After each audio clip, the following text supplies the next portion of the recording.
There's 3 things diamonds and rubies do that you don't in the finals. First thing is over communicating. If you are going from one level to another level on a building, your teammates should know that. If you are wrapping right 10 steps, your teammates should know that. They should always know where you are and what your plan is so that you're never on different pages. If you're always on the same page, you're gonna win way, way more fights. Second one is isolating enemies. If you can force a 3v1 3 times, chances are you're gonna win all 3 of those because no one player should be able to defeat all 3 of you if you're communicating well. And if you're communicating well and you force a 3v1, that's how you dominate any level of lobby.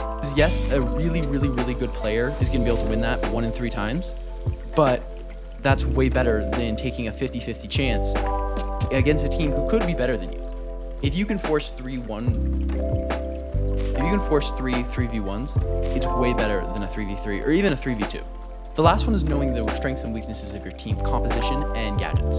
So for example, if you're running a triple light, you're not really gonna be able to hold cash outs against certain compositions or certain weapons, like a flamethrower will absolutely dominate you if they play it right.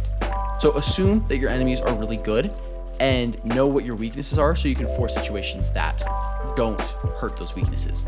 So for example, if you're playing double medium heavy, you should play in situations where if you're fighting a double heavy medium or a double light team, you force trades. If you can trade and then defib instantly, you can basically think of it as a free kill because you're back up and now they're down 1.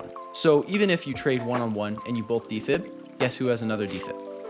Your team with double medium. This is a great example of how to use your team composition and what your team is running to beat the other team in a way that they don't really have a counter for if they're not as good at the game, or even if they're as good as the game, because you're able to do things that they just cannot do. Another bit of this is playing around cash outs with your abilities. If you're playing winch, you aren't going to want to be 50 meters away at a range where your winch can't do anything.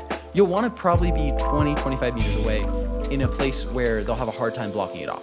This is why above is so good, because blocking someone off above you is way harder than blocking someone off to the side of you. So in certain situations, it can be very good to play really close to it. In other situations, you want to play off of it. It really just depends on what you have and how you're going to use it.